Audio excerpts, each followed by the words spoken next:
Okay, it's Friday morning, and we will be heading out in a couple of hours to be going to the mall so we could watch 4 movies today. And I just wanted to get this video out early to you guys, so for the ones that actually care about it being on time, that you have something to watch today. So I'm doing you guys a favor, so do me a solid and subscribe. No. Anyway, you can if you like. I hope you do, but I understand the people don't. So we are. I'm staring up at the screen now. Basically, we are getting ready to leave in a couple hours. Like I said, have me some lunch. I call it leftover day because I've got a lot of food that was left over when my mom left, and also the excuse me, the sinuses. Also, the Long John Silver's crumbs are left, so that's going to be my lunch. And today, I'm going to go Long John Silver's for dinner, so that's going to be awesome. And, last night was, well, a night, and it's over now, so move on completely. And we're here on Friday, and it's the weekend, and Friday means I work tomorrow. So I've got today's movie days, and then tonight I'm going to get in late, but I'll be able to be a part of the open book with Ashley and Sean. I'll probably miss the wrestling segment. I don't want to, but I probably will. I'll probably get into the gaming segment, which is something I'm totally clueless about. So there's always that. And like the weather, it's chilly. It's fluctuating. It's like bouncing back and forth between like 50s and 30s. Very weird. And I'm totally not going to miss this weather when I move to Florida. Now, I know it could get even worse, obviously, because there is a possibility in Florida that it can rain every single day. But luckily, probably won't. Now, I was looking at an undercover tourist today, and pricing out Will's tickets for our trip in December, and we saved a little bit of money, tickets alone, and I think the plans for December have changed. Excuse me. I'm waiting for official Reunion 2013 dates to be announced, but as of right now, I'm pretty sure the dates are going to stay the same. Now, I won't make an official announcement on dates officially until Reunion 2013 dates are announced. Then I can make the announcement. And I'm not sure about Nickelodeon Suites anymore. I've read a lot of bad things. I mean, a lot of bad things. And plus, I can save us a whole lot of money by just staying on Disney property. I mean, just staying at sports and then using the DVCs. So I can, don't really have to do anything. We just have to pay money when we go off property. So it's like the 3 times at Universal, the 1 time at SeaWorld, that's 4, and the 1 time at Legoland, that's 5. So 5 times off property. So that's $100. It may not have been the greatest idea. I'll figure it out. Anyway, because I always do, because I'm a master trip planner. But it's Friday, and I don't think you guys are here to talk to me about trips. I know what you guys are here about. All you wrestling fans want to know what I thought of TNA Impact last night. And I will start with, once again, we are at 4-on-1 Mania, so I can read this. And I like this guy's reviews. I mean, his name is, where is it? His name is Ken Hill, and he does the Impact reviews for the site, and I very much enjoy them. And he hits a lot of nails on the head. Now, by and large, I enjoyed Impact last night. I really did. I thought it was a really well done show. And the second to last show in the UK, actually, we were live in London at Wembley Arena. Not Wembley Stadium, Wembley Arena. But look at the crowd. If you watched a crowd shot, like the camera panned over the crowd, and there was not a seat to be found. Now, I'm sure that probably wasn't true and there wasn't a legitimate sellout, but I would say that it was a good possibility because they were packed, they were rabid, and they were ready to go. And that's exactly what a TNA crowd should be. Just like a WWE crowd, but not as sheepish. Anyway, so, like I said, we're live at Wembley Arena, or live to tape in Wembley Arena in London, England. And we start off with the show basically the TNA voiceover guy, who is now the WWE voiceover guy, who does voiceovers for other things as well. Basically, we started off the show with like a montage going over the last couple weeks, basically talking about Rockstar Spud's debut, or his new debut, of course, when he had his in-ring promo against Robbie E and Robbie T, with Robbie T end up turning on Robbie E at the very end of it. And we saw Bully Ray, Sting, Doc, and Devon in the tables match, and Bobby Roode and Austin Aries starting on their path to taking every title in the company. So we start off the show with Hulk Hogan. Hulk Hogan. Yes. Wes Briscoe, that's for you, sir. Hulk Hogan.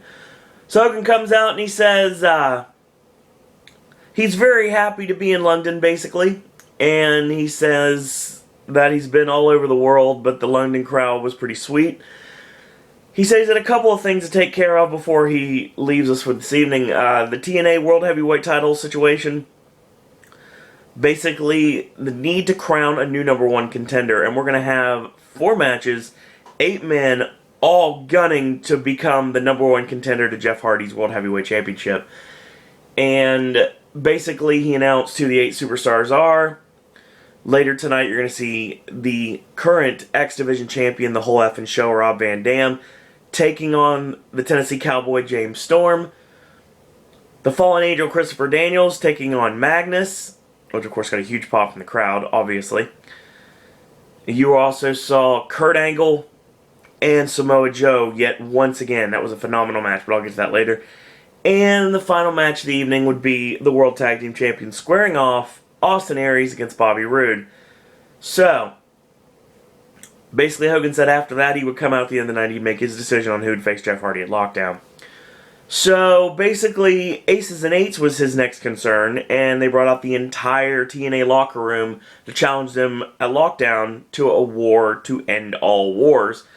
Hogan agreed, and he said the man who's going to stand up and take the lead and lead the team to victory, of course, is the Icon Sting.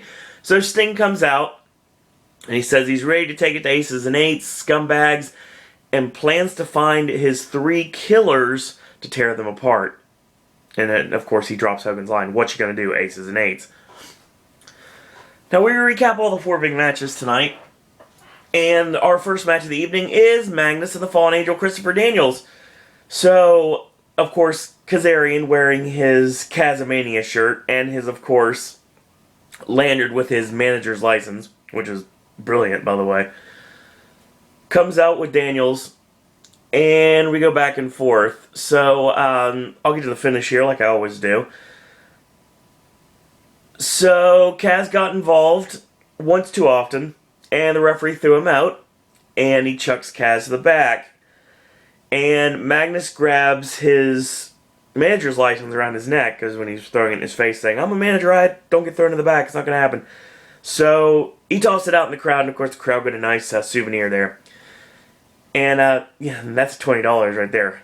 That's Wrestling Indie Logic 101. So, kind of a shady backdrop into the ring. And Magnus ends up hitting the misdirection clothesline, which looks interesting. It looks like it's a blown spot, but Magnus makes it work, and I like the misdirection clothesline. It's interesting, because if you were watching the show and you did not know anything about Magnus, you would think that he blew it, and it didn't work, and he just ran the ropes too much. But no, it's actually one of his spots, and I enjoy it very much. So, he sends Daniels down with the clothesline. He hits his Michinoku driver and the elbow off the top, and a clean win, and Magnus is going on. Now, this was not decided. This was not mentioned if it was going to be the 4 men would compete, and the winners would go on to see who would face, or if it was possible that a loser could lose and still look impressive enough to impress Hulk Hogan to get the title shot anyway. So that was basically a lot of questions, but Magnus wins. Next thing you know, we see Bully Ray and Brooke backstage, and Bully, of course, had an injury last week during the tables match. Wow, it's early. Give me a break, guys. But which is hindering his pursuit of the World Heavyweight Championship. He said he wants to be a warrior of the ring just like her father. And despite all the chaos, he's happy they're married and wants to make the most of his wedding, his Valentine's Day with her. Which is the only time I'm going to mention that on this YouTube channel. It's because it's wrestling related. So there. Italian food, dancing, the works. Now Brooke agrees and reminds him to watch his leg and don't forget your wedding ring. This time, because he left it on the sink earlier this morning. So, who knows where this could be leading. It could go either way. Basically, Magnus says the veterans of TNA had treated him like a pup, but wrestling has been all he's had since he was 19 years old. Aces and Eights took it away from him for 3 months with the hammer, but now he's back, and he's back with a vengeance. He wants to prove on the biggest stages and the biggest arenas that he can be the World Heavyweight Champion. And you know, honestly, I think Magnus is a guy to push. Magnus is someone that I've enjoyed for quite a while. And the Hugh Jackman look aside, basically Jackman is, wow, long day. Magnus has come into his own, and he's become a very credible athlete and a very credible superstar on the TNA roster. He's not just cannon fodder in the mid-card anymore. You actually could push him, and when we get back to America, go back to the Impact Zone, not next week, but the week after, the week of the Oscars. So, I think it'd be a good idea to start pushing Magnus, and I think Magnus will end up in Lethal Lockdown. I don't know who you put in Aces and Eights in Lethal Lockdown, because you surely could have Sting, Magnus, Bully Ray, and someone else against Doc, Devon, Knox, and Mr. Anderson. That's what I would do.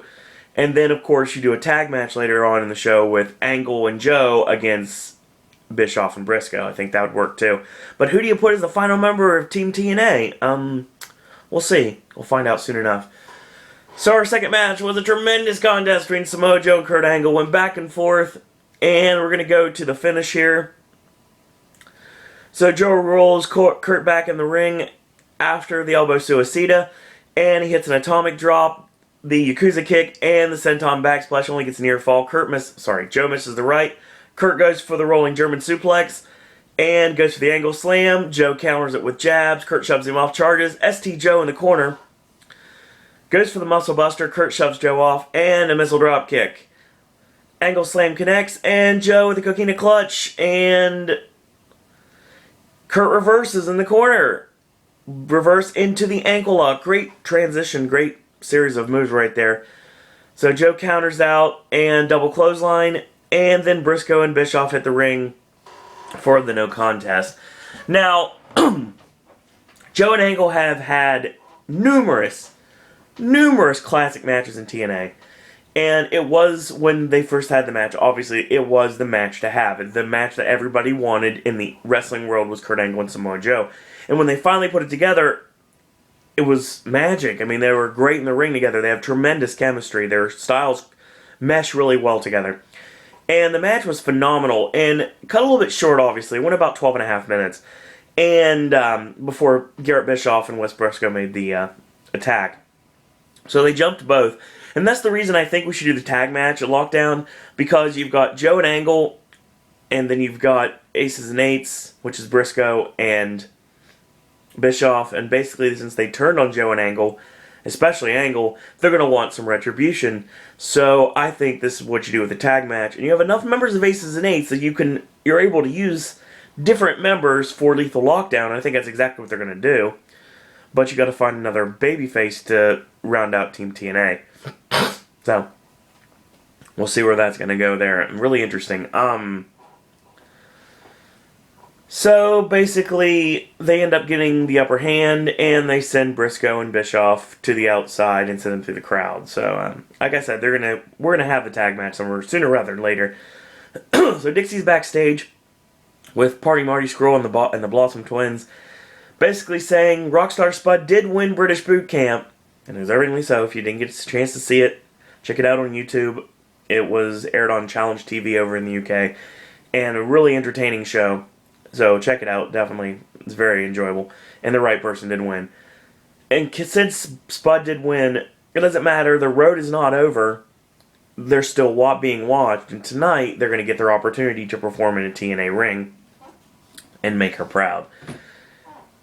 So, here we go. We go to a 6-man.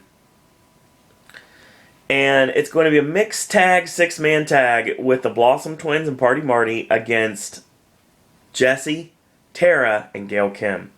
Now, of course, the match with Gail Kim and Madison Rayne that was shown against the Blossom Twins that gave them their last match, the only real match they had on British Boot Camp, was good and it was enjoyable. I don't know why they didn't do it again. Maybe it was because of Madison's fitness competition schedule. That's possible, but it sucks they didn't do that because Jessie is okay, but him and Marty kind of clashed badly. They were, it was really clunky in the ring, actually, and it wasn't Marty's fault. Well, one of the things was, but I'll get to that in a minute. So, we ended up doing a 6-person tag match. Now, we'll go to the finish here, and I want to because this is fun. So, Tara does her booty shake and goes for a standing moonsault, and where are we? Yeah, okay. Holly gets the knees up, presumably Holly, because I can't tell Holly and Hannah apart. There's got to be a way to be able to figure it out, but I can't do it. We'll presume that's Holly. So Holly gets the knees up, hot tag to Hannah in the ring. She is Ricky Morton, R-I-K-K-I. Yeah, I like that too. Babyface fire, clothesline. Wow, that's not even a word. Clothesline on Tara and Holly and Galen. Gail gets knocked down. Double flapjack sends Gail on top of Tara. Hannah puts Holly on their shoulders and electric chair into the splash. And that looks to be their finish. And only a 2 count because Gail bricked up the pin. Jessie's in the ring and Party Marty hits the sky high drop kick to send Jessie out of the ring. And dear God, I'll explain in a minute. So, basically, the suicide dive was used in the match with Party Marty and Rockstar Spud. That was basically the main event of British Boot Camp. And it worked really well. But Party Marty set it up, and he dove, and he tremendously overshot Jessie, and he sailed over him. He glanced over the top of his head on the suicide dive, and he cracked the side of his head into the guardrail. So, yeah, that's gotta suck. And that looked absolutely horrible. And the problem is, TNA showed it like 3 times. So I understand it's making a mistake, but oh man, I wouldn't have necessarily gone over that again because that was just brutal to watch the first time. So, of course, Marty's dead on the outside. I mean, he's not dead, but I mean, he's done on the outside. He's not going anywhere. And Gail ends up hooking up, eat defeat, nails it in 1, 2, 3. So, Gail gets on the mic. So we're completely forget about the British Boot Camp guys who had an okay showing. Wasn't something that I would give a contract for. I mean, the Blossom Twins were fine. And I think if you have Knockouts tag team titles, and you don't have at least one Knockouts tag team, no offense to ODB and Eric Young, but when it comes down to it, the Blossom Twins would be great for the tag team division. And I think Party Marty would be fine in the X division, where he would work with guys that are a little bit more his pace, his style. Because Jesse Goddard's is definitely not at any realm of the possibility of being fast. Wow, that was really badly worded. Jesse is not fast. He's a slow, methodical, brawler. And he's basically does not work well with certain people. And people that are a lot quicker, a lot more agile than him, just doesn't work. And this match didn't work for me because of that. I would have put Jesse in the ring with someone else. But you really had nobody you could put him in with unless you wanted to mix up the tag match. So, even more than it was. So Gail goes on the mic and says she's proven yet again that she is the most dominant knockout in the world today. She thanks Taryn for actually doing her job for once. And she lets Tara know she's coming for the title. Now, she knows the title is on the line next week, and she tells Brooke that she wants to make it easy for everyone and just give her the title shot. So Brooke comes out to a very mixed reaction, which is more negative than positive, and I can tell by the sound. This reviewer is definitely right. So she agrees with Gail, and she says she's going to get the match, so that's fine. But she's also giving a shot to Brooke Tessmacher and a shot to Velvet Sky. And on top of that, it's going to be an elimination match. Yes, a legitimate 4-way dance for the Knockouts Championship next week on Impact. And I think that'll work pretty well. And of course, Brooke's going to be at ringside herself to prevent Jesse from interfering. I'm not exactly sure how that would be. I think it would be Bully Ray that would prevent Jesse from interfering, but it's another story. And Tara and Jesse are not happy campers at the end of this. So we recap Dixie's big announcement that was on Bellator about going on the road full time. And she also letting us know that Jeff Hardy had signed a quote-unquote, long-term contract with the company and is going to be staying with TNA for a while. And a long-term deal, I guess, is 2 years because that's the contract that Jeff Hardy signed. And Jeff Hardy, I think, will not, no matter what everybody wants, Jeff Hardy did not go back to WWE. He's not going to face Punk at Mania. He's going to be staying at TNA, and that's where he belongs. I think he's a lot more comfortable in TNA. He can let his hair down, pun intended, a lot more in TNA and showcase his skills against the best in the world. So, not just the best in the world, some of the best wrestling talent in the world in TNA wrestling. So, basically, James Storm and Rob Van Dam is going to be next on the show. And we see Austin Aries and Bobby Roode discussing their plan to have all the gold, how it's coming along smoothly. And Hogan's only trying to divide them because he knows they are a threat. Now, they're trying to discuss who's going after what title. Who's going to go after the TV title, who's going to go after the Knockouts title, and who's going to go after the World title. But they can't agree, of course, who's going to go after the World title. They agree that both will do what's the best for business. We'll get to that later. Up next, we had a pretty good match here between Rob Van Dam and James Storm. Good babyface versus babyface matchup. So we'll get to the finish here. Basically, Storm went for the backstabber, and Van Dam grabs the ropes. He bounces off the ropes, going for the leg drop, and James moves out of the way. Storm hits closing time, and he sets up ready, starts tuning up the band. Van Dam gets up, goes for the last call. He blocks it, step over, spin kick right to the face. We've seen it a billion times. Goes up top for the 5-star. Storm leaps to his feet, pushes Van Dam off the corner. He lands on the apron, and they brawl on the corner for a bit. So Van Dam knocks Storm backwards, and he knocks him back in the corner. Van Dam to the top, going for the Van Terminator, going coast to coast, and in a tremendous move, Storm moves out of the way. Van Dam lands on the back of his neck as hard as humanly possible. They get up to their feet, last call super kick, and 1, 2, 3. Good match. Good, almost 6-minute match between these two. I would not mind having these two wrestle again. Actually, it was pretty good.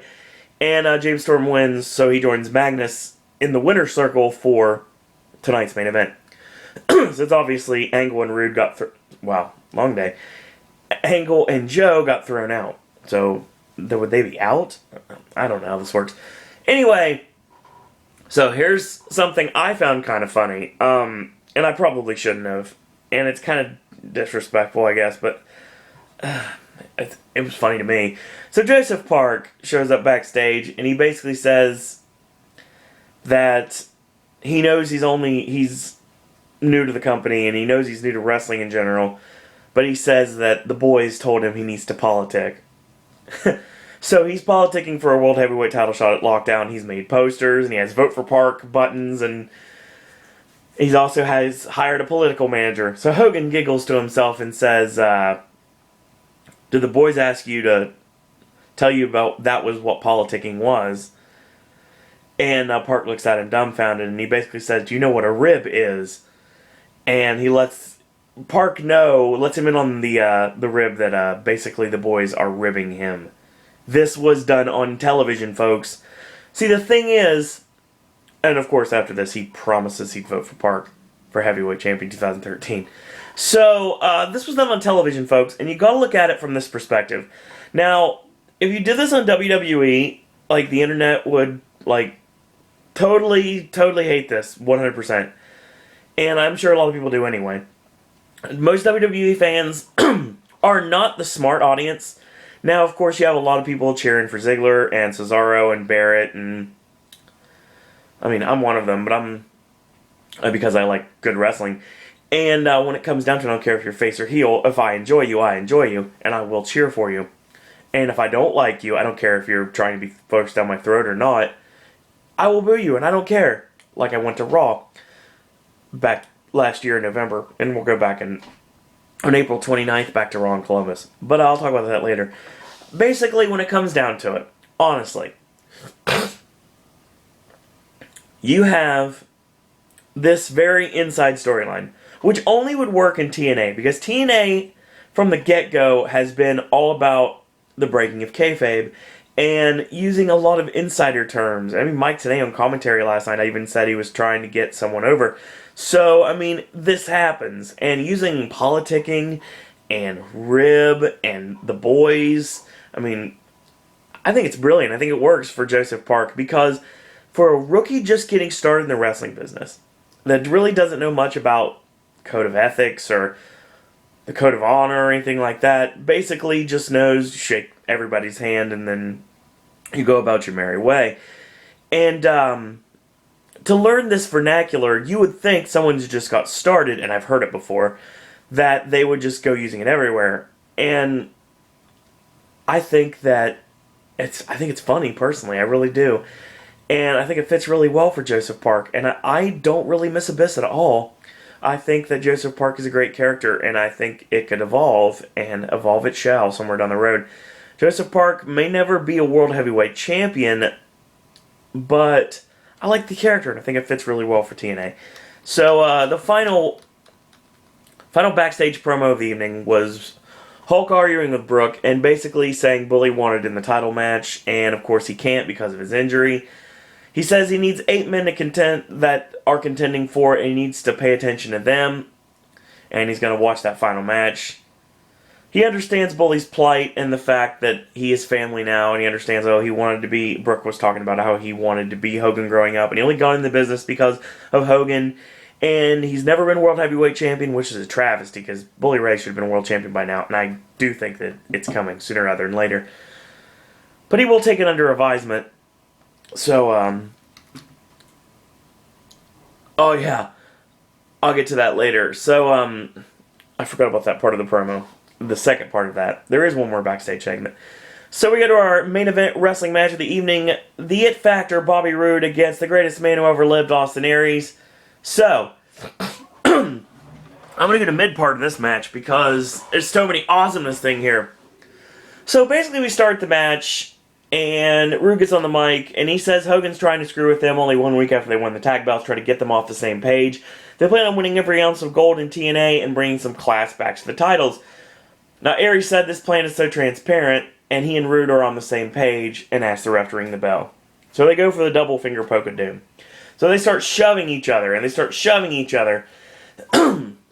Aries says, okay, I'll be the bigger man, and I'll lay down. So he lays down, and Roode lays on him, and 1, 2, crucifix rolls him over, 1, 2, and Roode is pissed off. The tag team champions got up in each other's face as we started our commercial break. Now, that was the way we started the match. I'm going to go midway through. Now, it was a great back and forth match, actually.